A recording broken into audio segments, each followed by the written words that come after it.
Salve, salve, estagiário e estagiária. Estamos aqui para mais um episódio, né, Mariane? Vamos lá, mais uma vez. Toda vez a gente já começa assim, mais um, porque cada dia é uma vitória, né? Pois Está indo é. pro segundo mês já de podcast. Tamo aí, né? Muita gente legal. E hoje a gente tá com nada mais, nada menos que um recordista mundial de natação. Pois é. Um cara que nadou até os 42 anos. Cara, obrigado, Nicolas, por estar aqui com a gente hoje. Satisfação estar aqui, obrigado pelo convite. Vamos lá, vamos contar um pouco da minha história aí. Cara, vamos falar muita coisa, porque 42 anos aí, nadando. Tem que dar uma resumida.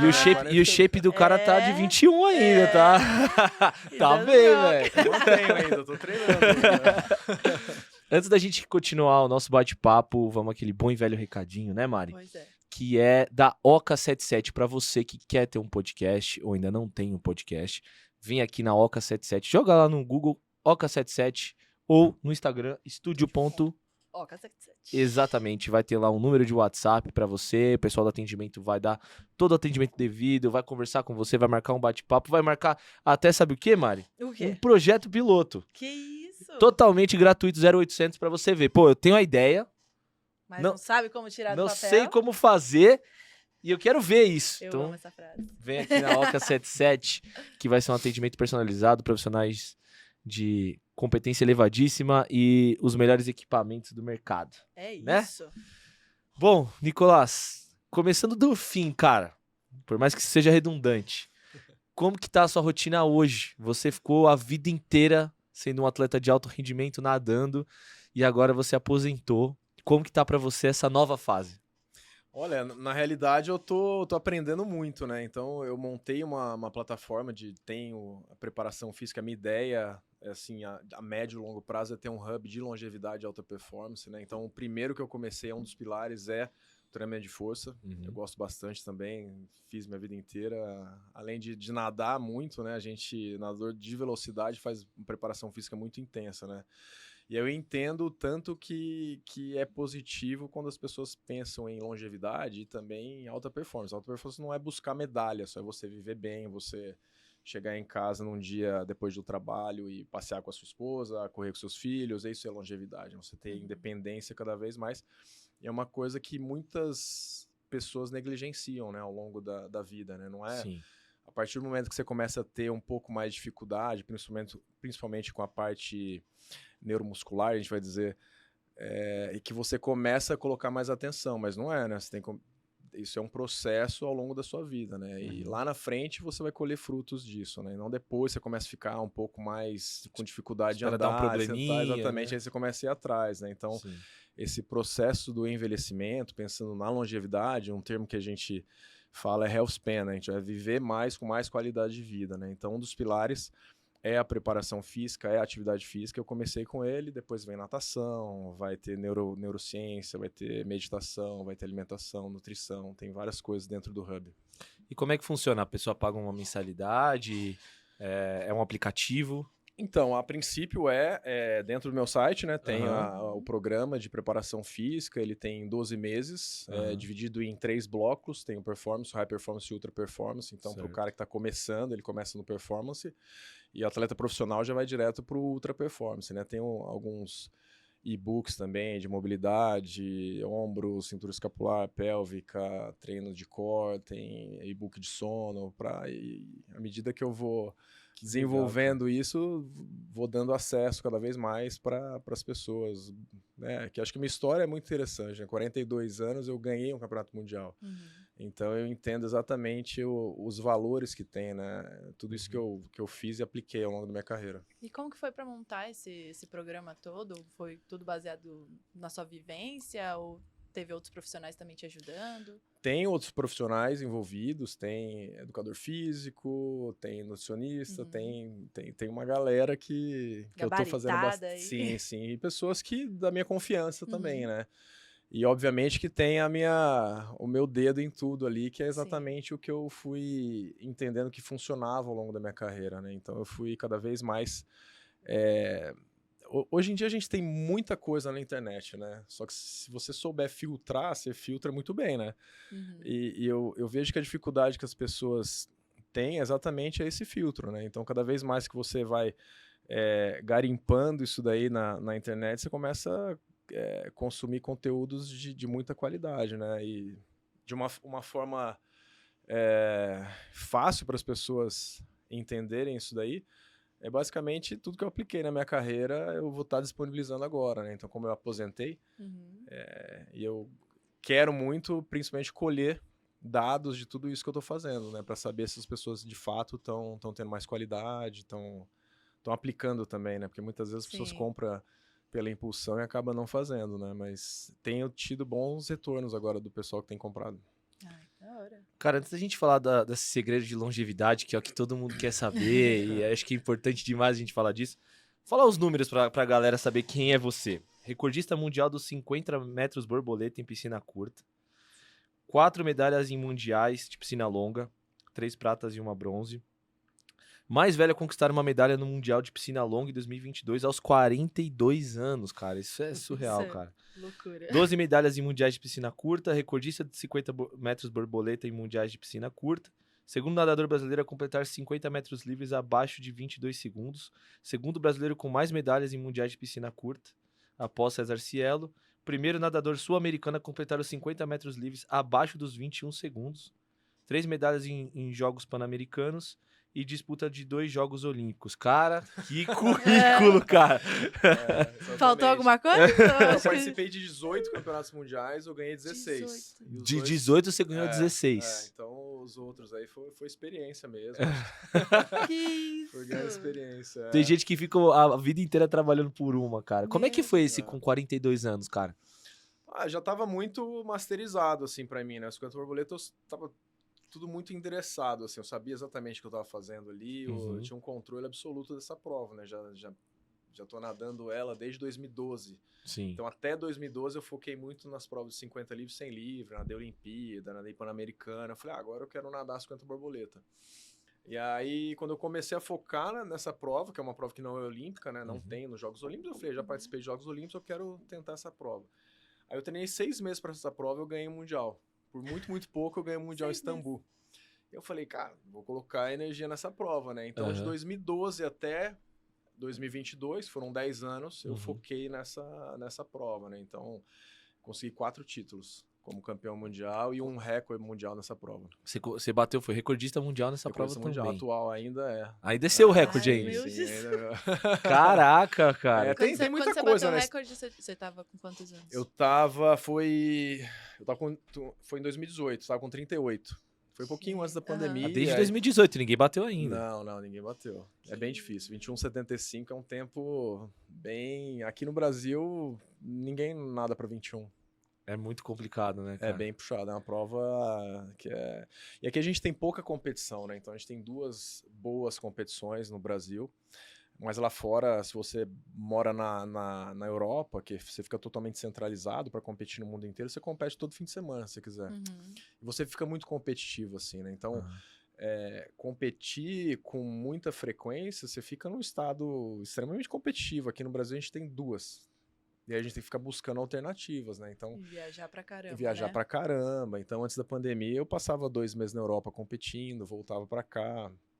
Fica tudo muito mais fácil, né? Cada vez mais você repete, você corrige ali, vai adaptando. Você morou na Europa?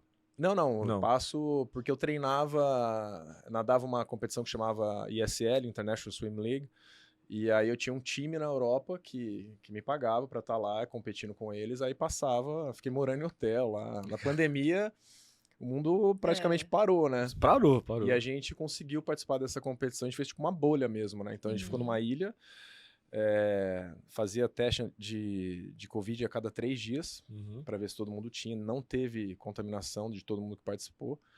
E aí eu ficava lá, ganhando grana, e competindo, treinando. E foi minha saída aqui. Aqui no Brasil a gente não podia fazer nada, né? Sim, E antes da pandemia, assim, você sempre ficou aqui, tua base aqui no Brasil mesmo? Ou você já chegou a morar em outros países pra Eu já morei na Argentina.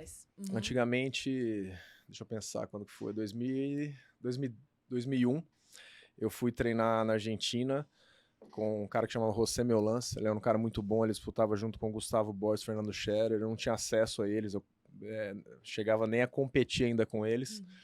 E aí eu recebi um convite para treinar na Argentina. Eu falei, bom, principal adversário dos caras no Brasil estão me chamando, Sim. tá me chamando pra ir pra lá, eu vou pra lá. E fui treinar na Argentina. Cheguei lá, não gosto nem de lembrar de tudo que eu fiz lá, porque eu tava acostumado a nadar 5, 6 mil metros por dia, eu cheguei a nadar 14 mil metros por dia lá. Isso. É. Mais que dobrou. É absurdo, assim. E o que eu tiro de positivo lá foi exatamente entender como que era a mentalidade do cara, que ele era um baita nadador. Esse era o estilo de treino dele. Ele era o estilo de treino dele. Então, antigamente, tinha altos volumes de treinamento, né? Hoje em dia mudou muito. Então, pra você ter ideia, até dezembro ali, quando eu me aposentei, o volume de treino era 2.400, só que é muito intenso. A intensidade muito alta e o volume muito baixo. A musculação também muito diferente, né? Mas lá o que eu tirei de positivo foi exatamente a preparação física que eles faziam lá, era bem melhor que no Brasil. Pro nadador. Pro nadador, morei num centro de treinamento na Argentina, num beliche, assim, junto com o José Meolans também, que era esse baita nadador. Eu falei, cara, vou colar nesse cara, vou fazer tudo que ele faz aqui, porque ele que batia de frente, né? Com o Gustavo, os brazucas, o Fernando Scherer aqui na época eram as referências aqui, né? Sim. E aí eu falei, cara, eu vou com tudo. Primeiro dia, já 14 mil metros. Falei, nossa, eu vou morrer aqui, né? Eu vou definhar até o final da temporada. Você ficou quanto tempo lá? Eu fiquei quase 6 meses. Deu 5 meses, mais ou menos. E aí a rotina de competições lá era tipo volume alto também. Tinha bastante competição, até mais que aqui no Brasil. Aham. Essa falta de competição é muito ruim. Então tem duas competições, a competição externa, quando a gente põe a prova, né, sobe no bloco, olha pro lado, fala, vamos ver quem que é o melhor aqui. E a competição interna, né, que você fica disputando com você mesmo, cada vez mais. Mas quando fica muito espaçado é ruim, né? Sim. E a gente tem um sistema clubístico aqui que tem só as competições entre clubes, né? Lá na Argentina não, na Europa todo final de semana competição e ainda paga um prêmio em dinheiro pro atleta. Por isso que tem esse movimento dos atletas de alto rendimento da natação de ir total. pra fora. É realmente pra ter esse sparring, pra ter esse... Então, nos Estados Unidos é um pouquinho diferente. Os Estados Unidos tem um sistema acadêmico, né? Então tem a NCAA, que é a NCAA que eles falam, que você ganha bolsa de estudo para treinar lá na universidade, representar eles, e em contrapartida você ganha uma bolsa, mora no dorms lá, depois você começa a morar na sua casa e tudo mais, tem uma ajuda da universidade. Então, isso é um ponto positivo para brasileiro que vai para fora, né? Aí você se forma, depois você termina a sua carreira, você tem uma formação fora, fala inglês fluente e tudo mais, mas a estrutura dos caras é outro nível, né? Mas o que eu tive a oportunidade de treinar também nos Estados Unidos por um tempo, treinei com o César Cielo, com o Henrique Barbosa, o Brett Hawk, que é o treinador, que foi treinador do Bruno Fratos também na época. Eu treinei com ele também. Em Auburn, uma cidade que não tinha nada. Era tipo, tinha um cinema na cidade. Que estado que era? Alabama. Tá. Alabama. Tipo, não tinha nada. Vamos num shopping. A gente pegava o carro, dirigia 2 horas para ir para Atlanta, pra ir no shopping e voltar, cara. Olha o nível 2 horas só pra ir no shopping. Eu vivi isso. Eu tava morando lá nos Estados Unidos, eu morava no Kentucky também, que é difícil também. E também, pra poder chegar em o Nashville ou em Louisville, era 2 horas. Se você quer um shopping, que vai ter mais opções de coisa. Isso era meu programa, cara. Então, assim, eu acordava, pegava o cartão de crédito, tirava a neve do vidro da frente, ficava lá batendo quando não tinha escovinha, entrava capotado de frio, pegava o carro, ia pro Liga treino. Aquecedor no talo. 7 horas em ponto eu tava na sala de musculação, aí já tava de bermuda, camiseta e tênis, começava o treino, que a gente fazia a preparação física antes do futebol americano. A gente podia estar lá, porque os caras entravam lá, a gente tinha que... 150 cara também? Tipo, a gente, sei lá, agachando com 150 quilos, que é pesado, os caras chegavam lá 240, 230. Fichinha. E aí a gente treinava antes deles, de lá já ia direto pra piscina, fazia o treino, voltava pra casa, e aí depois tinha um outro treino às 2h30, né? Da tarde, e a rotina era se repetir, assim, quase todos os dias, exceto a musculação, que era segunda, quarta e sexta. Mas você chegou a fazer a faculdade também? Ou não, só foi pra eu fiz treinar? aqui. Eu fiz aqui no Brasil, me formei em fisioterapia, depois eu fiz um MBA em gestão empresarial, fiz terapia manual também, uma pós, depois na área da saúde, né, de fisioterapia. Mas lá eu fiquei só treinando no time profissional, né? Então tinha... Acho que eu era o pior lá. Quando eu cheguei lá, tinha uns 8 nadadores, assim, uns 4, 5 eram medalhistas olímpicos e os outros eram campeões ou medalistas de campeonato mundial. Caraca, você tava um sarrafo Não, altíssimo. já fui só, cheguei lá, só tinha... Era guerra no treino, assim, então... Exato. E aí, o que eu entendi que funcionava muito pra mim nessa época, né? Eu precisava mudar o ambiente. Eu queria resultado diferente, queria treinar com pessoas melhores e vi que bateu num limite aqui que eu falei, putz, eu não vou me desenvolver mais aqui, né? Sim. E aí fui treinar fora. Fui treinar fora e comecei a entender mais a mentalidade dos americanos, não só americanos, mas também estrangeiros que iam pra lá treinar, e eu percebia que o ambiente era uma coisa que era totalmente favorável para você se desenvolver, né? Então, vou dar um exemplo, assim, quando você é mais novo aqui, um adolescente, né? Então, sempre tem piadinha de matar treino e tal. Lá, se acontece alguma coisa disso, o cara olha pra você diferente. Fala, não, aqui não tem isso. Você pega suas coisas e vai embora. Ou você Aqui quer, é ou coisa você não séria. quer. Nível, então é profissional. Aí, quando eu voltei pra cá, comecei a ver outros atletas. Eu falei, cara, não dá pra ser assim, né? Então, você ganha... Tem que ser diferente. Você ganha grana no seu clube, você tá perdendo seu tempo, você tá atrapalhando quem tá afim aqui. E aí a gente começou a entender que isso daí era uma ideia para se mudar aqui no Brasil, né? Essa proposta de, embora seja um esporte amador, a gente encara como um esporte profissional mesmo, né? Então a gente recebe para isso, a gente tem patrocinador, a gente se dedica, né? Principalmente o tempo, né? Tem coisa mais bem gasta quando você gasta bem o seu tempo, né? Com certeza, cara. E aí a gente começou, quando eu voltei dos Estados Unidos para cá, comecei a cada vez mais ter mais consciência disso, né? E tentar passar até para as novas gerações essa questão de disciplina, de seriedade, comprometimento, de focar no que você está fazendo. Né? Mas às vezes você está nadando, ele está viajando, está pensando em outra coisa, né? Então, cara, presta atenção no que você está fazendo, né? Você gasta menos tempo, né? Para fazer essas correções e que te trazem resultado futuro. E você falou sobre preparação física. Eu queria que você falasse um pouco como que é a rotina. Porque muita gente acha que o nadador, estava até comentando nos bastidores, é na piscina.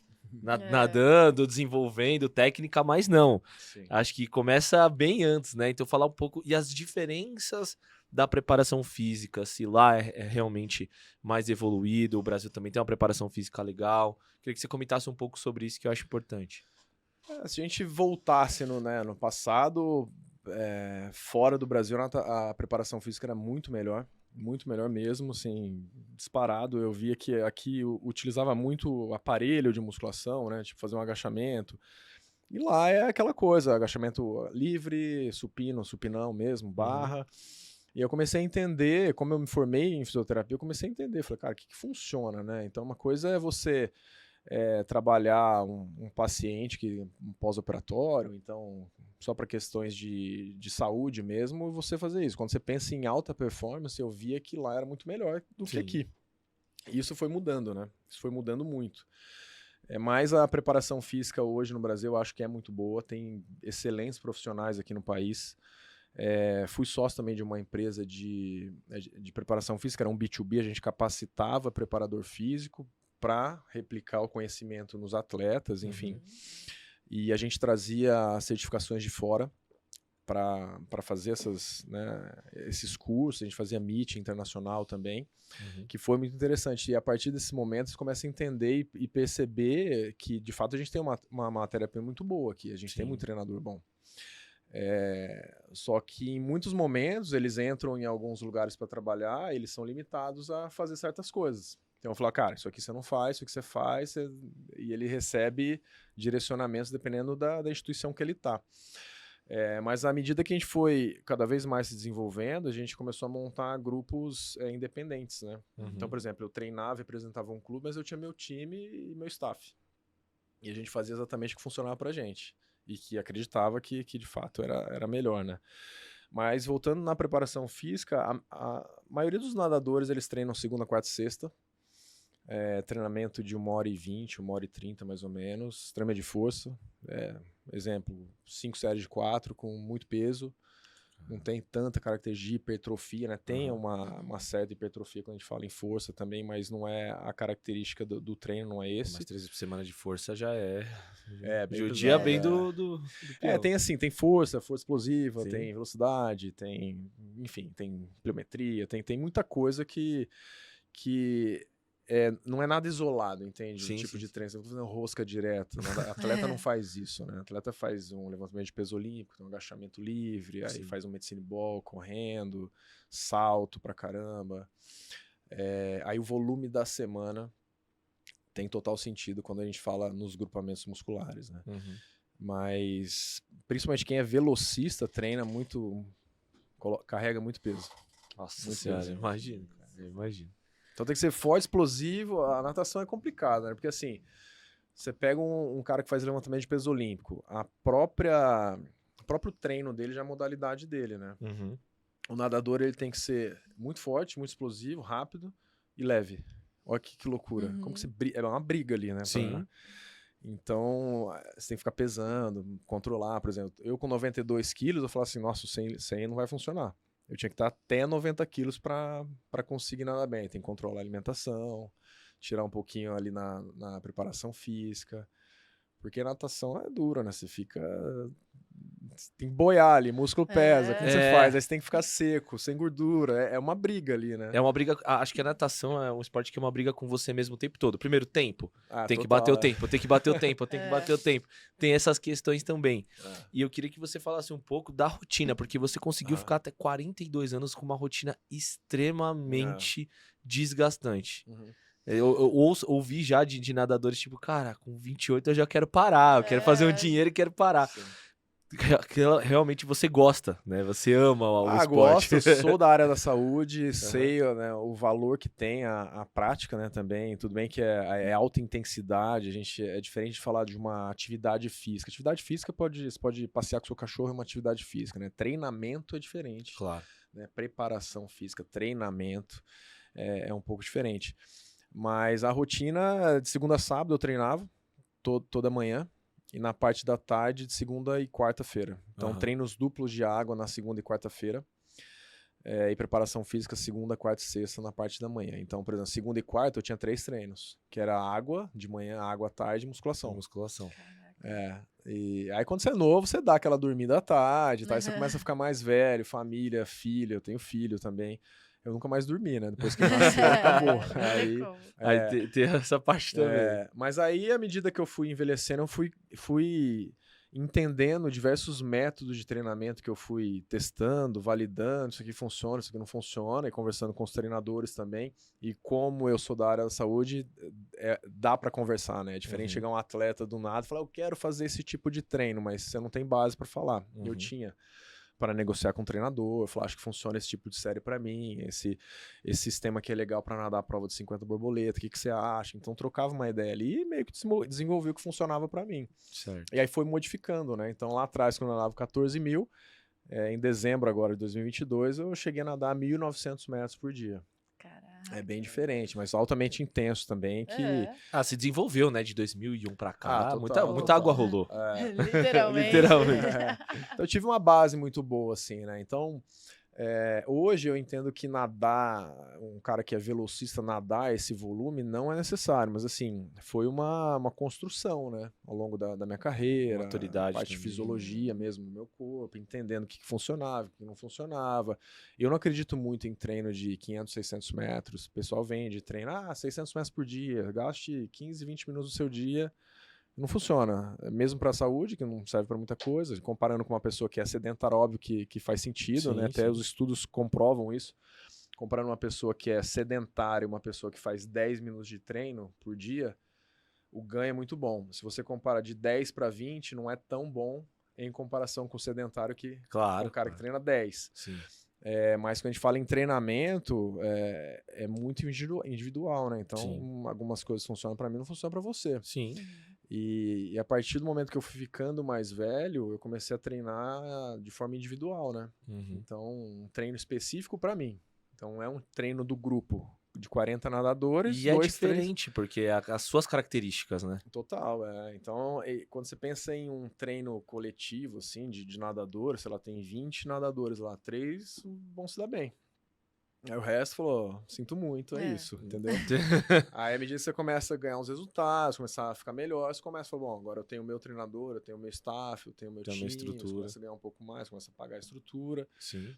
E aí começa a fazer um negócio pra você. O que é melhor? É um treinamento totalmente direcionado, que você precisa, E o índice de lesão é minúsculo. Porque o cara tem controle absoluto de você, entendeu? Sim. E vai estar total E aí focado isso tem a no que ver você com precisa. longevidade. Putz. Eu sendo da área da saúde, entendendo, por exemplo, atleta, tô com uma dor no ombro. No meio do treino, eu falo, nossa, tô com uma dor no ombro, acho que é isso aqui, acho que tá pegando um subespinhoso aqui e tal. Eu já sabia o que era, então eu já conseguia diagnosticar ali meio que. Então tem muito atleta que não sabe, você fala, tô com dor no ombro. Cara, não, acho que é dor no músculo, sabe? Não sabe. Não e sabe, às vezes é uma lesão que ele podia estar olhando. Sim. Então isso me ajudou muito na construção, tanto da questão da longevidade, e eu nunca tive uma lesão grave, né, no esporte. E a gente tá falando da parte física e preparatória, mas, cara, a importância do sono e da parte mental. Se me perguntasse qual que é o pilar mais importante da longevidade, seria sono. Para mim, sono, e muitos atletas negligenciam sono, né? Muitos. Colocam muitas vezes recuperação. É porque a gente romantiza essa questão. Pô, tem que trabalhar, tem que treinar. Antes de dormir e treinar, vou treinar. Estuda enquanto eles dormem, Isso, essa trabalha parada. enquanto eles dormem. Então, à medida que eu... isso daí é boa. É terrível. Exato, terrível. Pior Se você tem vários estudos que mostram, né? Então tem aquele 5 a.m. clubs, né? O cara que dorme 5 horas por noite. Sim, então, putz, tem vários cientistas que falam. Tem um que eu gosto muito, inclusive li um livro tem uns 6 meses mais ou menos, chama Matt Walker. O cara, ele só fala de sono. O assunto dele é sono, de Harvard, tá muito legal. Então, produção de testosterona é diferente. Você acorda mais impulsivo quando você dorme mal. Sua tomada de decisão, não pensando só no atleta, um cara que é um empresário, dorme pouco, tomada de decisão dele vai ser diferente. Sim. Recuperação, liberação de hormônio, de crescimento, testosterona à noite, nos ciclos do sono durante a noite, muda tudo, muda tudo. Rotina mesmo, se você não tem uma rotina, né, que tem o ciclo circadiano, que é o ciclo do seu dia, né, durante o dia e durante a noite. Então tem dia que você come meio-dia, tem dia que você come 3 da tarde, isso atrapalha o seu sono. Dormir sei lá, em horários diferentes. Um dia você dorme 10 da noite, outro dia você dorme 3 da manhã, outro dia você dorme... Isso bagunça também. Então, se você tem uma rotina de sono, rotina alimentar, isso daí já muda muita coisa, né? Sim. E eu posso te dizer que ao longo da minha carreira, assim, muita competição que a gente vai, sei lá, vai pra Ásia. Chega lá, o fuso horário é uma loucura, né? Você tem que tentar cada vez mais entrar mais rápido no fuso para competir. E eu já vi atletas que perderam prova justamente porque tiveram uma noite de sono ruim.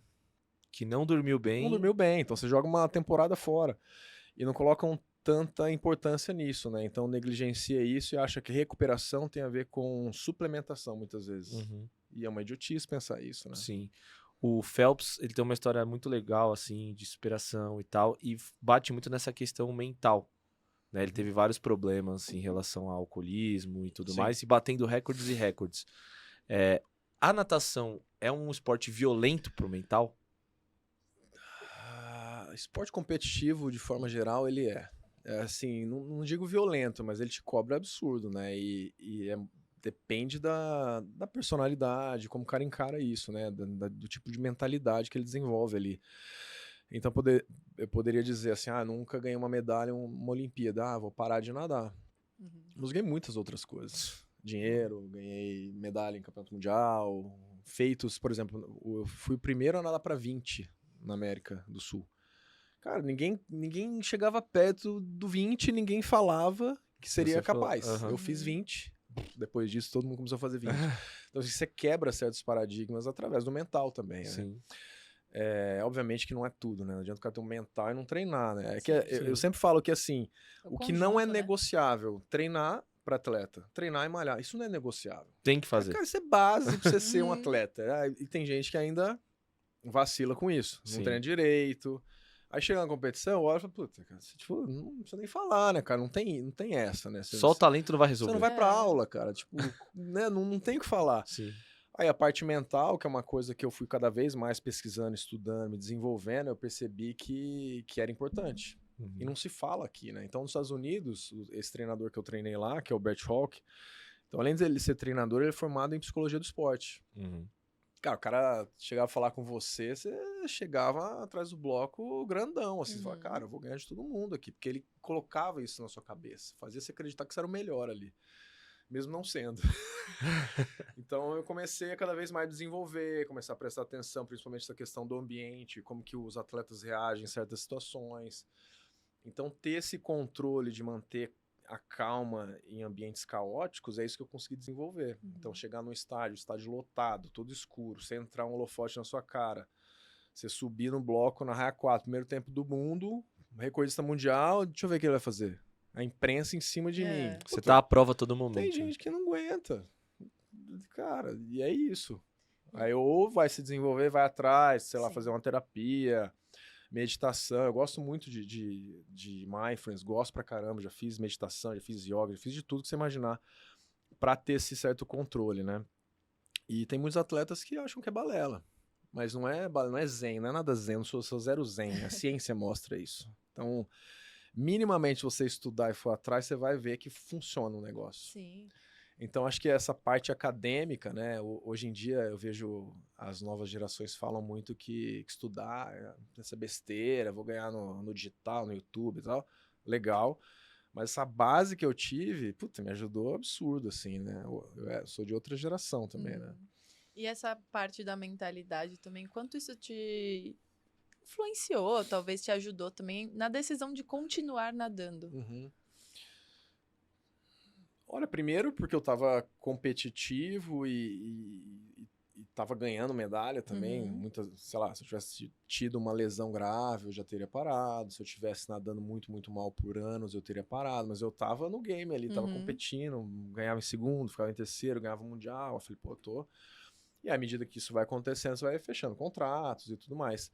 Mas eu tinha uma meta ali que era conseguir 4 títulos nessa prova. Eu consegui. Aí, quando eu consegui na Austrália, eu me aposentei lá, eu anunciei lá. Essa era a minha meta, porque ninguém fez isso no Brasil. Que aí também tinha essa decisão de quando aposentar, né? Que você tinha que eu fiquei, já faz tempo que eu tô nessa. Já era pra já tá parar. prometendo faz um tempinho. E como que é, assim, até família mesmo, falando, não tá na hora, ou... meu filho hoje, ele me questiona muito, assim, por que você parou de nadar? Porque às vezes eu tô andando com ele, as pessoas param, tirar foto, ele fica assim, aí o pessoal fala, seu pai é um herói, você sabia? Aí ele fica, olha, ele é pequeno, tem 7 anos hoje. E ainda ele não entende, entendia muito, assim, né? E hoje eu tento falar, papai era muito bom, papai no que fazia era melhor do mundo. Aí ele fala, tá, mas por que você parou de nadar? Aí eu falo, porque eu tô ficando mais velho, pra ficar com você.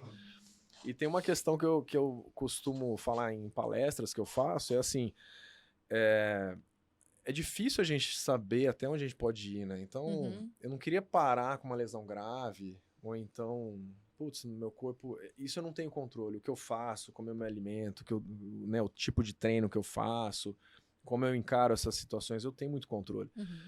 Mas na minha genética, meu corpo, eu tô ficando mais velho, eu não tenho esse controle. Então imagina ter uma lesão grave e paro de nadar. Aí eu falei, puta, não quero isso. Aí quando eu ganhei essa prova, eu falei, agora é o momento. Queria terminar bem mesmo. Queria terminar bem, feliz com o que eu fiz. Assim, olhar pra trás, falei, cara, eu fiz tudo que eu podia, ganhei tudo que eu podia e é isso que eu consegui entregar, né? É difícil... As pessoas falam, não, vai nadando até a hora que não der mais. Eu não me motivo com isso, né? Eu acho que não faz muito sentido. E também tem uma transição agora, né? É um recomeço, eu tenho que aprender muita coisa, eu tô estudando muita coisa. Eu até comentei, nadar e ganhar mundial é muito fácil para mim hoje, como eu encaro a situação, que ficou muito comum para mim, né? Você pega um atleta novo, vai para um mundial, o cara... é um atleta que é uma promessa do Brasil, chegar lá não pega nem final. Por quê? Puta, mentalmente ele ainda não tá preparado, é uma situação nova, se sentiu pressionado, ele treinou muito, mas tem que calejar, é repetição, leva tempo isso, né? E eu fiquei 10 anos, de 2012 a 2022, eu não me lembro de ter parado um mês. Parei um mês pra tirar férias. Eu não parei. Um ano sabático, então, coisa assim. muita coisa, assim... obviamente que eu não tenho arrependimento disso, mas muitos finais de semana eu não viajei, Natal, Ano Novo, todo mundo, tamo indo, Carnaval, vamos no céu. Eu não ia pra nada. Então, teve um preço que eu paguei pra conquistar o que eu conquistei. Tem gente que não quer pagar esse preço. Sim, abdicar de algumas coisas. Mas essa é a vida do atleta, né? Acho que é a construção de qualquer coisa, né? Você não coloca energia num negócio... full time, tipo, cara, eu vou começar com esse negócio, de vez em quando eu ponho energia ali, não vai funcionar. Eu falei, cara, eu vou fazer isso 100%. Só que quando eu subia no bloco, eu falava, cara, eu olhava assim, falava, cara, ninguém vai ganhar de mim aqui. Eu pensava muito isso. Talvez não acontecesse, mas na minha cabeça eu conseguia ter essa mentalidade, assim, que me ajudava muito, né? Então, às vezes, ficava Pra em se segundo, fortalecer. Cara, eu treinei pra caramba, que fiz tudo que eu podia. É porque, nesse caso, você já ganhou, né? Porque você podia estar com aquele pensamento do tipo, porra, todo mundo vai ganhar de mim. Mas o que acontece? A situação de você chegar ali numa piscina, tem 8 nadadores, você tá na raia 2, raia 1 ali, aí tem um cara na raia 4, que é o primeiro tempo, todo mundo fica olhando pra você. Então eu chegava numa competição, era fotógrafo atrás, eu subia no bloco pra dar um tiro, tinha um monte de gente filmando pra analisar o que eu tava fazendo pra passar pro atleta, fazer isso. Então você vira alvo, que é difícil também. Então você fala, putz, será que eu vou, né? Sustentar tudo isso? Então ficar ali, eu fiquei, cara, em 10 anos, foram 4 anos de título ali, mais um recorde mundial, né? Então é muito difícil, né, sustentar, assim, você vê, por exemplo, saindo um pouquinho do ambiente aquático, pega o UFC, os caras dos cinturões, assim, pra ficar repetindo, cara, é muito difícil, o cara tem 1, 2, acabou, não aposenta, pá, né, um negócio que é muito difícil, natação não tem porradaria, não tem nada disso, mas essa cobrança é intensa, né? Muito. A cobrança pessoal, a cobrança do clube, cobrança do país. Chega no estádio, lá, estádio lotado, todo mundo levanta pra ver se você vai ganhar, quem que vai ganhar. Hoje em dia, eu com 42, se eu perco essa prova, eu falo, mas tá velho mesmo. É isso que eu ouvi. Mas já deu também, né? O cara tá aí. Aí você ganha, é diferente. Pô, o cara é isso. Volta naquela questão, o momento de se aposentar, né? Saber a hora de parar. Olha que legal que foi. Eu aposentei porque eu quis. Sim. Eu poderia continuar nadando. Sim. E acho que estaria competitivo ainda. Sim. Mas achei que era o momento para parar mesmo, fazer minha transição, ter um processo. Então, é um recomeço agora. Quanto mais eu vou empurrando com a barriga, mais tarde eu vou fazer uma transição, que é ruim para mim, né? Sim. Eu não tenho uma aposentadoria. Ninguém paga uma aposentadoria para ficar nadando pelo país. Se eu tivesse, seria maravilhoso, mas não tem. Eu paro, tchau, um abraço, legal, puta história, bacana. E como é que foi acordar na segunda-feira depois da aposentadoria e, putz, não tenho que ir pra água? Foi estranho, falar a verdade que foi estranho, porque, putz, desde os 6 anos de idade eu nado, né? O contato com a piscina, eu ainda nado, né? Então hoje eu tô fazendo musculação de segunda, quarta e sexta e nado de terça, quinta e sábado, às vezes de terça e quinta só. Mas eu tenho contato ali, é muito difícil perder esse contato. Também, parar totalmente. É até questão de identidade, assim, não sei se explicar direito, mas é ruim, né? Só, e agora, né? Tipo, vou correr, né? A pessoa vai fazer triatlo, eu falei, putz, não, cara. Não quero, cara, deixa eu aqui. Deixa eu sossegar vou correr, né? E, cara, quantas medalhas de mundiais você tem? Tenho 16. 18 mundiais que eu participei, eu tenho 16 medalhas. De 18 você tem 16. Qual é o valor de uma medalha de um mundial? Assim, a medalha por si só, estar em casa, a medalha, a representatividade dela é muito mais a memória que eu tenho, né? De falar, caramba, essa medalha aconteceu. Aí eu lembro muita coisa, assim, que você comentou do preço, né? Exato, E da própria construção mesmo, né? E esse legado também que eu deixei para o país, né? Então, eu acho que futuramente, quando surgir assuntos assim na nova geração de nadadores e tal, isso vai ser importante para eles também. E muitas vezes falam assim, eu tô com 20 e poucos anos, quero parar, tô velho. Eu falo, não, mas aquele cara nadou até os 42. Você pode também. Isso pro esporte nacional é importante, né? Não só pra natação, tá? Ter esses exemplos. Né? Para outras modalidades também, né? Sim. E a gente tem essa percepção, Brasil, tupiniquim e tal, essa mentalidade, né? Cara, a gente tem uma matéria-prima aqui excelente, cara. Excelente. Falta investimento mesmo, a gente precisa investir.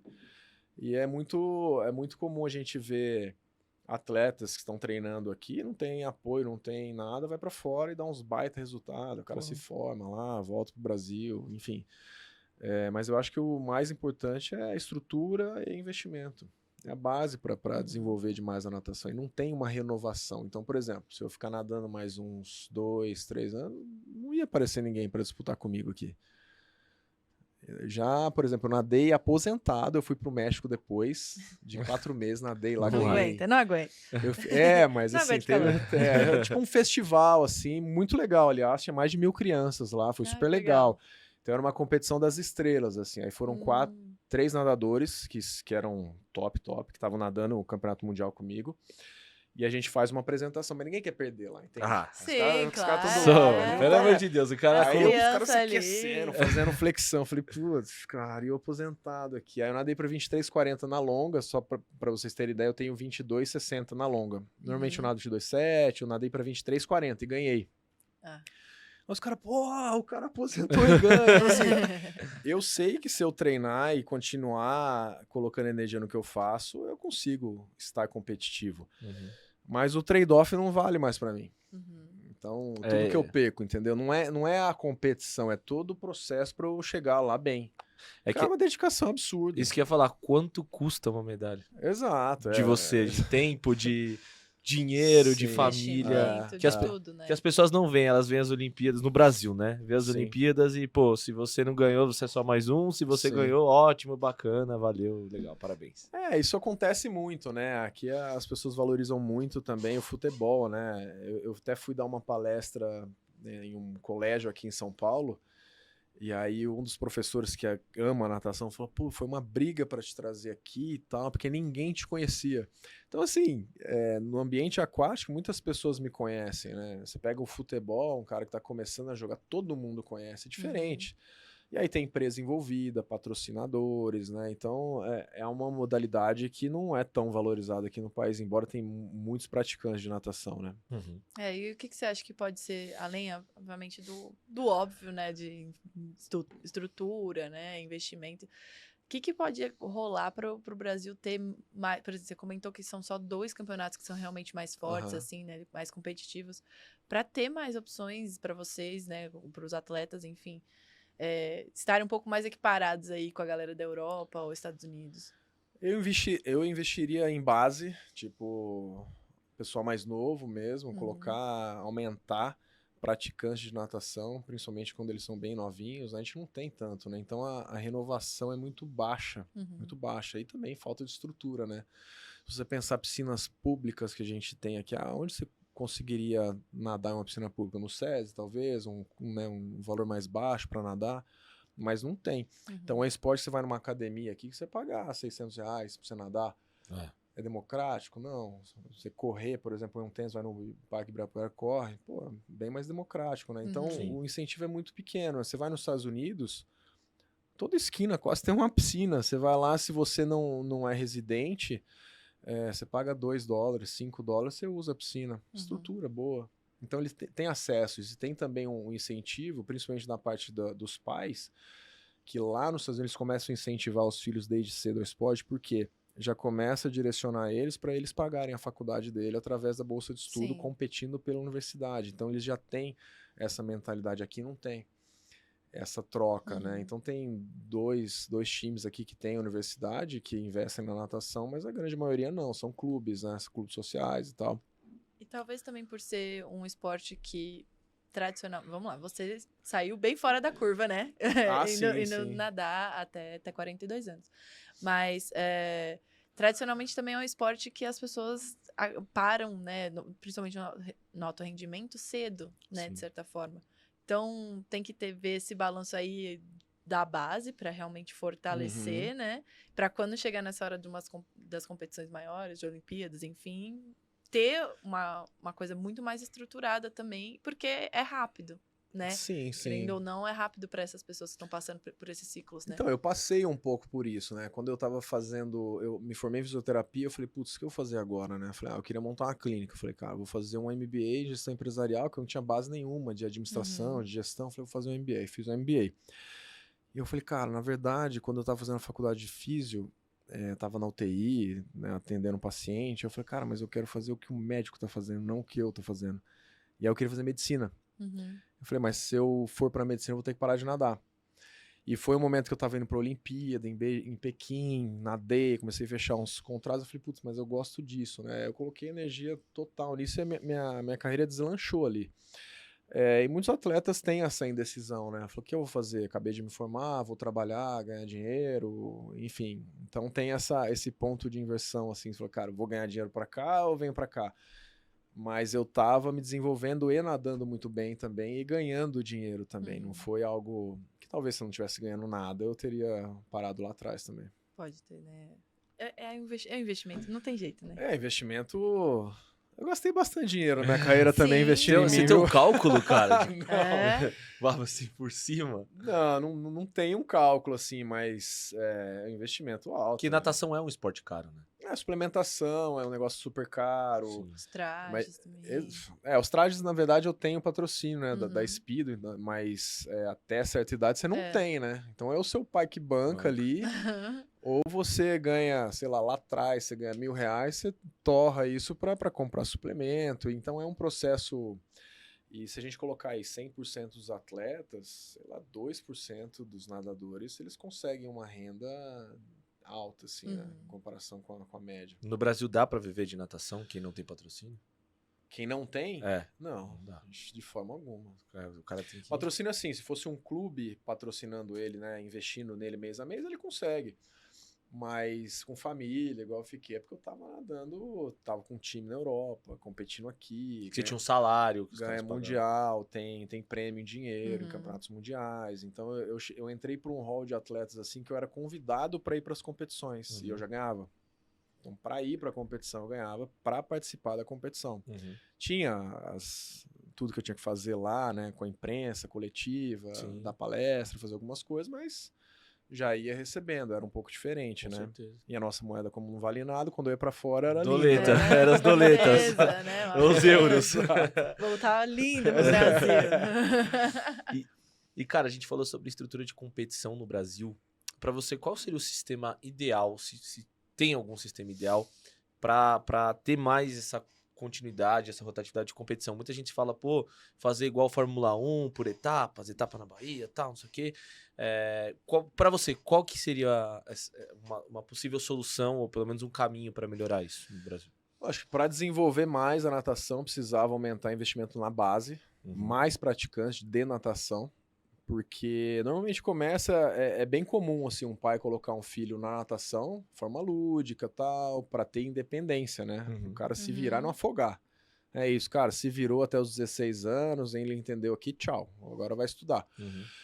À medida que esse atleta começa a ter um investimento lá atrás e ter um desenvolvimento através do esporte, com mais competições que ele se expõe ali e que de fato mostra que ele tem uma certa habilidade, os pais podem ter uma percepção diferente também, né?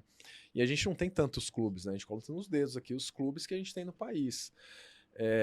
E mais a questão do investimento, que eu acho que é fundamental, né? Estrutura, por exemplo, se a gente vai para o interior de São Paulo, eu tô falando interior de São Paulo porque eu sou do interior de São Paulo, tá? Sim. Tem muitas piscinas lá que não são aquecidas. Cara, os Estados Unidos não tem isso. Precisa não ter aquecida, tá desligada porque é caro, né? Energia, então não tem. Aí as crianças não nadam, porque tá frio. Muito frio. Isso já é um problema, né? Mas então seria esse tipo de investimento. Eu já vi piscinas assim lindíssimas aqui no Brasil, principalmente no Nordeste, 150 metros Mirta, que é a top que é essas piscinas aí que eu tô competindo. São as melhores do planeta. Verde, sem condições de cloro, não tem grana para colocar cloro, então esse tipo de coisa não acontece lá meio fora. sucateado, né? Exato, que dirá incentivar a prática da natação, né? Isso a competição. aumentaria as competições. Competição, né? Exato, mas então. se você não tem estrutura, você não tem nem piscina. Exato. Então, por exemplo, eu fiz uma clínica, eu sou de Ribeirão Preto. Eu fiz uma clínica de natação lá, assim que eu cheguei no Mundial, eu tinha ganhado uma medalha, acho que foi medalha de prata, não me lembro. E aí fiz uma clínica lá com o pessoal da cidade. E aí eu comprei um bloco, esse bloco que tem uma pedaleira atrás, né, que hoje é super comum, eu doei para a cidade porque não tinha esse bloco na cidade. Pelo menos um bloco pra galera, né? Tem um bloco lá pra galera. Hoje em dia já melhorou muito isso, né? E aí eu fiz isso pra cidade. Não é todo mundo que pode fazer isso também, não tô falando que todo mundo deve fazer isso. Mas eu quis retribuir um pouco do que eu tive, né, em Ribeirão Preto, a cidade onde eu nasci, onde eu pratiquei muito tempo, né, por incentivo dos meus pais também, mas eu devolvi um pouco disso, né, é um pouquinho que a gente pode fazer também para o esporte, mas deveria ser de outras pessoas, né? Com certeza, poder público, a responsabilidade não teria que ser, né, exato, sua, né, nesse sentido. E a gente comentou sobre método, né? Você tem um método específico. Eu queria que vocês contassem um pouco mais de como que é esse método seu de treinamento, falando sobre longevidade. A gente passou um pouco por cima disso, mas... Conta o segredo, né? Exato, segredo, né? É isso que a gente quer saber. Então, mas explicar, né, detalhadamente, falando sobre sono, falando sobre mental, enfim. Então, à medida que eu fui envelhecendo, eu fui entendendo que que o nosso corpo muda, né? Então, lá atrás, eu era super curioso, né? Consumia livros de fisiologia e à medida que eu fui envelhecendo, eu comecei a consumir conteúdos de médicos de fora, né? Peter Attia, um médico que fala sobre longevidade, o biólogo David Sinclair, que fala sobre longevidade, Huberman também, que é um neurocientista lá de fora. E eu fui cada vez mais entendendo o que eu precisava fazer para poder continuar performando com a idade mais avançada. E muita coisa que eu fazia, a ciência estava mostrando, e eu falava, caramba, eu não sabia que eu fazia isso e nem tinha lido sobre o tema, né? E aí eu falei, cara, eu tô no caminho certo, eu vou cada vez mais me aprofundar. E à medida que eu fui entendendo que eu estava fazendo algumas coisas que eram positivas para me manter no alto rendimento, né? Uma coisa é você estar no alto rendimento e competir, né? Uma coisa é você estar no topo ali, né? Eu falei, cara, chega até uma dúvida para mim. Eu falei, cara, o que eu tô fazendo assim que é tão diferente da maioria? E através do ambiente eu começava a identificar certos padrões, assim, que eu percebia que alguns atletas não tinham, né? Essa questão do mental, por exemplo, achava que era besteira. Sono, negligenciar sono, ficar no telefone até 2 da manhã antes da competição, muitas vezes está muito ansioso. Como que você consegue controlar isso? Cara, você pode meditar, você pode fazer uma respiração profunda, tem muitos métodos, né? Então eu fui pegando esses hackzinhos assim, baseado na ciência também, não é nada de folclore. Eu não acredito nada desses papos furados que as pessoas falam também. Então, eu fui cada vez mais testando comigo mesmo, né? Então eu fui meio que um laboratório, assim, e eu falei, cara, eu quero montar uma plataforma que tenha esse foco de alta performance e longevidade, para as pessoas poderem consumir isso e viver com mais qualidade, né? Entendi. E melhor garoto propaganda não tem, né? Tem. Falando de longevidade, Né? é impossível, cara. Eu acho que é assim, eu sou de outra geração, né? Sou de 80,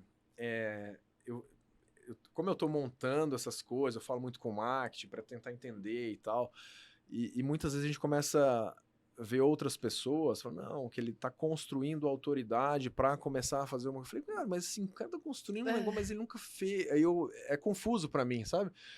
E... sei lá, o mundo mudou muito.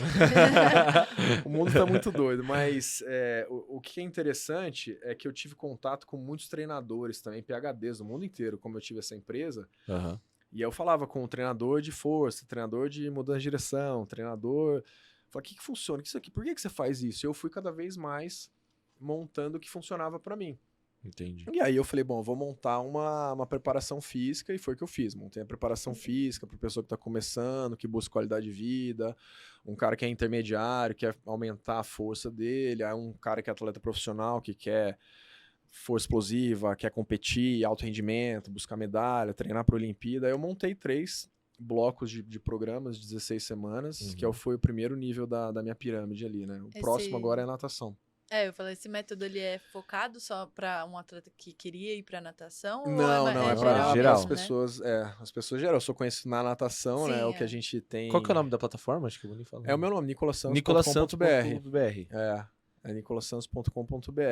Vou O método assinar, é método NS, Aham. de Nicolas Santos, alta performance e longevidade. Aí dentro desse método vai entrar todos os pilares. Eu ainda tô na base da pirâmide, aí tô construindo. Que legal, cara. Caramba, Vou acessar isso aí. doideira. Tô precisando. A gente tem que pensar, né? E futuramente futuro vem aí, ser vem aí. de fato uma comunidade, né? Para as pessoas terem acesso. Eu falo, bom, eu quero correr, vai ter alguma coisa sobre corrida, como correr. Fazer coisas mais específicas. E você tá democratizando uma parada que muitas vezes com as custo pessoas baixo não têm também, acesso. tá? Exato. E eu entendo que é ruim, né, cara? Tem um lado bom e um lado ruim da internet, né? Às vezes as pessoas consomem coisas que você fala, cara, isso não existe, Cara, né? de verdade. Mas tá lá, entendeu? Ninguém TikTok, filtra isso. Hoje não existe mais filtro. Você tá no TikTok, aí você tá rodando, aparece cada coisa aleatória. Uma hora é um bichinho brincando, daqui a pouco tem um homicídio, aí daqui a pouco é o bichinho brincando. Policial. Cara, é bizarro, a gente não escolhe. Até gravar conteúdos, né, para essas plataformas que você falou, tem o jeito certo de chamar a sua atenção através do início desse vídeo, né? Então, sei lá, o cara tá treinando, mas você coloca alguma coisa... Né? Aí o cara fala, nossa, parei aqui, aí entrega mais. Puta, é confuso isso. E o que eu vou fazer? Eu vou fazer algo organizado, que a pessoa vai ter acesso, e falar, cara, eu não gosto de nadar, vai ter corrida. Então ele pode melhorar o VO2 dele através da corrida, que é um dos pilares também da longevidade. a zona 2 e também o VO2 através da corrida, através da natação. Você pode fazer com outras modalidades, né? Neurociência, entender sobre disciplina, sobre vício, sobre sono, sobre tudo. E as pessoas, tipo um Netflix de alta performance e longevidade. Isso é muito fera. Isso é, pô, conhecimento. Muito legal. Parabéns pela iniciativa, de verdade. Eu tô com uma dúvida da parada do sono, cara. Fala aí. Eu queria que você comentasse um pouco mais dessa questão do círculo, como é que você falou? Circadiano? Circadiano. Como é que funciona essa parte do sono? Porque saiu uma notícia que o Cristiano Ronaldo, ele adotou um método que ele dorme períodos curtos, vários períodos durante o dia curtos. Então ele não dorme tipo 8 horas direto. Ele dorme 2, aí depois mais 2, e intercalando situações. Então tem algumas situações. Isso claramente. Mesmo de madrugada? Cara, não, ele tem um período de madrugada que eu acho que são de 4 horas seguidas. E aí depois ele acorda, atividade física. Eu não sei exatamente te precisar agora. Mas tem essas questões do sono e falam que ajuda ele muito nisso. Não só a longevidade, mas isso é uma outra parte. É um atleta top de alta performance também. Mas explicar pra galera, pra gente entender melhor essa questão do sono. Então, primeiro que tem as fases do sono, né? Então tem a fase lá que você tá acordado, a fase 1, que você tá meio sonolento, vai, não vai. Aí você começa a ter um sono leve, aí tem um sono não REM, aí depois tem um sono REM. Então, cada fase dessa é importante. Uma libera testosterona, outra libera GH. Então, quanto mais você consegue ter esse ciclo todo dessas fases contínuo, melhor. Sim. E esse ciclo se repete ao longo da noite, 2, 3 vezes ao longo da noite. O que eu leio e o que eu pesquiso, eu não sei exatamente o que você me trouxe aqui do Cristiano Ronaldo, mas é que você dormir algumas vezes ao longo do dia antes de dormir à noite é como você ficar comendo snack antes de almoçar, antes de jantar. Entendi. É isso que eu leio muito, né? Então, você dá um napzinho rápido só para você dar aquela relaxadinha e voltar pro treino, ok, mas 2, 3 horas da tarde, você fala, vou dar uma dormida de 1h30, pode atrapalhar o seu sono à noite, né? Sim. E sobre o ciclo, dentro desse ciclo, às 10 da manhã é o horário que a gente está mais alerta, e às 5 da tarde é o horário que a gente tem o pico de força, né? Então é o horário que 5 da tarde você consegue, segundo esse ciclo, colocar mais força numa atividade física, enfim. Então imagina que a gente tem um timer no nosso corpo, né? Metade é claro, metade é escuro. Sim. Se a gente consegue ter uma regularidade de sono, você dorme todo dia às 10 da noite e acorda às 6, você não pode falhar isso. Muitas vezes você não precisa nem colocar um alarme de manhã, você vai acordar às 6. Sim. Seu corpo fica totalmente organizado ali, né? Através desse ciclo. Por exemplo, se você acorda de manhã e deixa o quarto todo escuro e fica lá no quarto, você tem que acordar já olhar para a claridade, né? Olhar para o dia. Acordei lá. E isso tem uma relação com melatonina, enfim. Aí envolve outras situações também. Mas o sono eu acho que é fundamental. Mas assim, entre 7 e 9 horas é o padrão para dormir bem. Antes de dormir, esse telefone esquece. Tentar ficar com menos luz à noite, né? Luz mais... Pelo menos 1 horinha antes de dormir. Já dá uma cortada, né? Se mandar aquela feijuca também antes de dormir, acabou. Não dá, né, cara? Aquela feijuca às 9 da noite, você vai dormir só meia-noite. Pesadão aí. Então tem algumas coisas assim, até esse livro que é legal, né? Do Matt Walker, esse pesquisador que eu falei, ele chama Por que Nós Dormimos? Why We Sleep. É super legal. E, cara, é um negócio que ajuda muito a gente, né? E eu fui cada vez mais me interessando por esses temas, né? Estudando e vendo que de fato funcionava. Então, eu durmo mais ou menos 7, 8 horas por noite. Tento ter uma regularidade de sono. À noite desligo o telefone, não tenho muito contato com isso. Ou, por exemplo, eu tô um pouco mais ansioso, tenho que fazer alguma coisa, a cabeça começa a dar faço um pouco de respiração profunda, ou então pego uma leitura. Por que a gente lê à noite? Cara, pegar uma leitura leve, né? Você pega um livro lá leve, começa a ler. A velocidade que a gente lê é muito menor que a velocidade que a gente está processando as informações, quando a gente está com a mente mais ansiosa, né? Sim. Então faz muito sentido a gente ler um livro mais relaxante, que você começa a tirar esse estado mental um pouco mais acelerado, exatamente. Então tem algumas ferramentas que a gente consegue aplicar no nosso dia a dia, que é de graça, né? Tem acesso, tá no Google. Mas legal demais. Cara, eu queria mudar um pouquinho e te perguntar da quebra do recorde. Como foi? Porque, assim, você tava com quantos anos nessa época? Eu tava com 38. 38, né? Pô, já, de novo, meio já que saindo fora da curva ali, né? E se você estava indo para isso, você ia para bater seu tempo mesmo? Não, eu participei de uma Copa do Mundo logo após uma competição que a gente teve no Brasil, uma Copa do Mundo que foi em Budapeste, e o principal adversário que eu tinha lá era o Charles Leclerc, um sul-africano. Eu falei, cara, preciso ganhar desse cara, e eu já tava perdendo dele em vários mundiais, ficando em segundo. E aí chegou nesse mundial, e esse mundial que eu nadei com ele, antes de eu bater o recorde mundial, eu fiquei em segundo e ele ganhou de mim. Na virada, quando eu dei a virada, eu comecei a ondular assim de lado, ele começou a mostrar a língua pra mim embaixo d'água. Que isso? Ficou louco. Eu falei, cara, eu tô delirando aqui, esse cara não tá fazendo isso. É sério? Sério. E aí eu bati, Ele olhava... ficou mostrando a língua pra mim embaixo d'água. Eu falei, cara, eu vou espancar esse cara quando eu chegar. Aí eu bati, perdi pra ele. Falei, cara, ele não fez isso, meu. Não acredito. Aí começou a rir e tal. Virou brincadeira depois disso, né? E nesse Mundial, nessa Copa do Mundo, desculpa, quando eu tava com 38 anos, 2018, eu fui nadar e ele caiu do meu lado na eliminatória. E aí ele virou, olhou pra mim, deu uma risadinha embaixo d'água e continuou nadando. Só que ele classificou, se eu não me engano, na raia 1 ou na raia 8. Eu fiquei acho que tava na raia 4? Acho que eu tava na raia 4, no meio da piscina. E ele lá no cantinho. E quando a gente virou, ele tentou do outro lado me mostrar a língua também. De novo, pra te desestabilizar. Exato, mas eu falei, cara, piadinha repetida não cola, mas, né? Mas eu já tava totalmente focado no que eu precisava fazer. Então, o primeiro 25 eu nadava muito bem, sempre nadei muito bem, sempre fui muito explosivo. E na volta eu perdia pra esse cara no submerso. E foi aí que eu foquei. Falei, cara, vamos treinar o submerso pra caramba, que é do segundo trecho da prova, que eu vou matar ele no final. E aí sentei com o meu treinador, a gente analisou um monte de vídeo, então falou, você tem que nadar nesse trecho aqui pra tanto, vamos melhorar a sua perna, e a gente ficava testando no treino. Aí não deu outra, chegou lá, a gente conseguiu fazer, mas aí não teve Não mostrou a língua pra ele de né? volta? Risadinha. Cara, Não pode ser quanto tempo é isso? Porque assim, vocês estão lá, 20 segundos ali embaixo d'água, aquela como é que você olhadinha consegue olhar assim, pro né? cara assim também? Não, Porque é muito você rápido, vira, né? sai ondulando, você sai meio de lado e vai Meio peixinho, no seu corpo. Aí você vai olhando assim e fala, caramba, o cara mostrou a língua, sabe? Uma coisa muito rápido. É um segundo, Aí eu falei, milésimo. cara, esse cara não fez isso. E ele, eu não sei se vocês lembram dele, lembra o caso do Phelps? Que um cara que tava nadando olhando pro Phelps assim?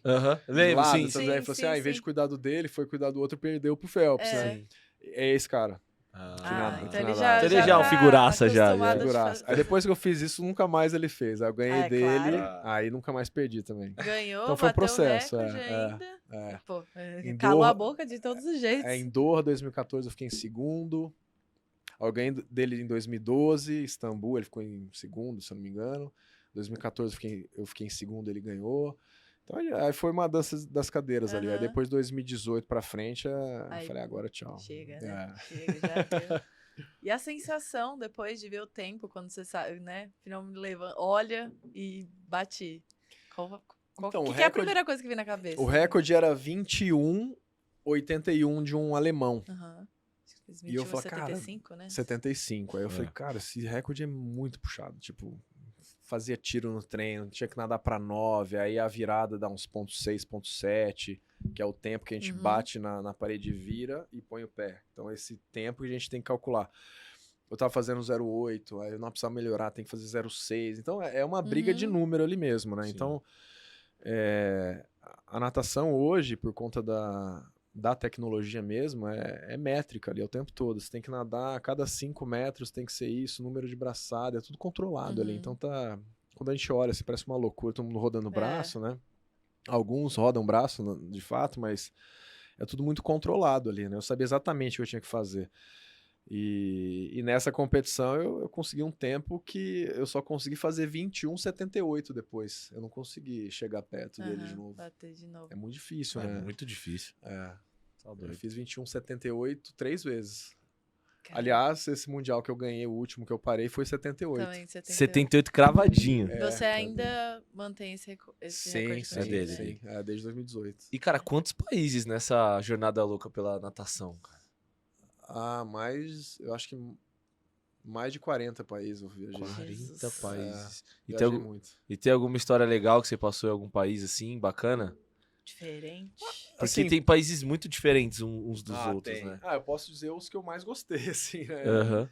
O Japão eu gosto muito, principalmente da cultura deles, o respeito que eles têm, assim, com outros atletas, inclusive, né? A mentalidade que eles têm eu acho muito legal. Europa, Roma, adorei ter competido lá. Demais as competições que tem lá. A galera... Onde que a galera mais gosta de assistir, que você viu? Pô, essa galera gosta de natação. O Sete Cole é um que as pessoas... O estádio lota, assim, uma piscina aberta que chama Sete Cole, a competição. Inclusive, nessa competição, eu fui convidado para ir no Vaticano, aí conheci o Papa. Que legal. Dei um terço, aí eu representei o Brasil nesse dia. Foi muito legal. Barcelona também, uma cidade... É que a gente tem poucos dias, assim, para conhecer a cidade de fato, né? Então, você compete, você tem 1-2 dias ali, tchau, acabou. Tchau, foi. Mas Abu Dhabi também, que é um lugar muito legal. Austrália é indiscutível, né? Eu gosto demais, ainda mais que eles valorizam demais a natação, né? É um lugar bem bacana. O esporte de um modo geral, né? A gente tava vendo a Austrália. E eles são super respeitosos também com a gente. Muito legal. Eu tenho o lado bom, assim, que eu sempre fui... Eu tenho muitos amigos do esporte, assim, né? Tem uma percepção de... Tem alguns atletas que são um pouco mais arrogantes, assim, tudo mais que a gente ouve falar bastante. Mas eu tenho muitos amigos na natação hoje. Encontro alguns nadadores mesmo de fora, assim. Então, isso que foi bom, assim. É a história que a gente constrói também, né? Que legal. Show de bola. Mesmo competindo contra eles... Tem um respeito. Era algo, exato. Não era algo que você é meu inimigo. Hostil ali, exato. A natação não tem muito disso, assim, né? Tem uma certa provocação, são assim, de alguns aí, fica mostrando ali embaixo da principalmente os atletas de velocidade, que são mais fortão, assim, tem uma certa provocação, mas um ou outro que faz isso, né? Não tem... É muito mais você com você mesmo ali no bloco. O pessoal fica mais sério ali e tal, mas não fica com piadinha, né? É que tem uma galera que grita, tem uma galera que se bate, tem uma galera que, tipo... E tem uma galera que não fala por nada. exemplo, estamos aqui falando de esporte individual e, né, você contra você, mas quando vocês competem em revezamento, assim, que realmente é uma coisa mais bem mais relaxado, é mais de boa do que você sozinho? O revezamento, ele é um pouco mais... tem uma certa pressão pro cara que vai abrir o revezamento, que é o cara que nada em primeiro, né? Dá aquele sprint, né? Se o cara nada mal ali, mental de todo mundo vai cair depois, ferrou, né? Ou então, todo mundo espera, por exemplo, o cara vai nadar um 100 livre nessa competição, aí o 4 por 100 livre é antes da prova. Aí todo mundo fica olhando esse cara pra saber quanto que ele vai fazer, pra saber se na prova lá ele vai... E esse cara não quer nadar mal, né? Quer representar, Aí né? muitas vezes fala assim, cara, vamos poupar ele, colocar ele pra fechar, pra ninguém olhar o tempo. Acontece isso também, né? Sim. Mas aí dá pra ver, tem uma diferença quem abre o revezamento pra quem tá no meio do revezamento, né? Então você pega ponto 7 mais ou menos, que é o tempo, ponto 6 da troca do revezamento. Então aí eles somam e falam, cara, esse cara pode fazer esse tempo. Mas você não expõe tanto ali, principalmente essa pressão que você fica sendo cobrado ali, né? De preciso nadar e tal. Quando você tá no meio do revezamento, é mais relaxado ali. Sim. Bom, acho que é isso, cara. Queria te agradecer demais pela presença aqui, por ter aceitado o nosso convite. Foi muito legal conversar com você, inspiração pra todos nós, né, mano? Eu que agradeço o convite, obrigado aí pelo espaço de vocês. Espero que tenha gostado também, foi muito bom, deu pra aprender bastante também. Nossa, demais, aulas. Quem sabe, hein? Começar a dormir direito agora. Vou começar a dormir direito, semana que vem já tô na aula de natação, e vou te marcar, cara. Olha eu aqui, ó. Veio aí. Boa. Galera, se você gostou desse vídeo, não esquece de se inscrever, compartilhar, mandar pra todo mundo, fazer aquele like. Isso, né? seguir a gente nas redes sociais, @canal Estagiários, Mari Pretali e Léo Valejo. O seu Instagram? Nicolas Santos 1. Nicolas Santos 1, segue ele lá. Vão ver o método dele, descobrir mais sobre longevidade aí, porque acho que isso vai ajudar todo mundo, não é? Exato. É isso, valeu, pessoal. Valeu, galera, até a próxima. Tamo junto.